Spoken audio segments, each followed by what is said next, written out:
गांव की सारी गलियां अंधेरे में डूबी थीं। बस कभी कभार कुत्तों के भौंकने की आवाज और हवा के झोंकों से हिलते दरवाजों की आवाज सुनाई दे रही थी। गांव के बाहर एक पुराना सूखा कुआं था।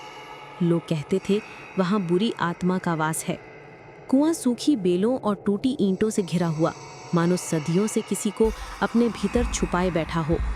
उस रात रानी जिज्ञासा में धीरे धीरे वहां पहुंची। उसके कदमों की आहट सुनसान में साफ गूंज रही थी। चांदनी उसकी आंखों में पड़ रही थी, लेकिन जैसे जैसे वो कुएं के पास बढ़ती, परछाइयां और गहरी होती जा रही थीं। वो कुएं के पास झुकी और अंदर झंका। कुएं का पानी बिल्कुल शांत था, लेकिन उसमें उसका चेहरा दिख रहा था। अचानक चेहरा बदलने लगा। वही रानी, पर आंखें लाल और होठों पर खून टपकता हुआ।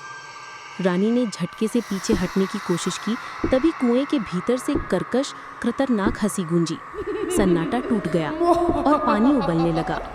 धीरे धीरे एक लंबी बिखरे बालों वाली चुड़ैल कुएं से बाहर आई। उसकी हड्डियों जैसी उंगलियां कांपती हवा को चीरती हुई रानी की ओर बढ़ीं। तभी अचानक आसमान गरजा और बिजली कड़की। पूरा गांव एक पल के लिए सफ़ेद रोशनी में नहा गया। जब अंधेरा लौटा, वहां रानी नहीं थी।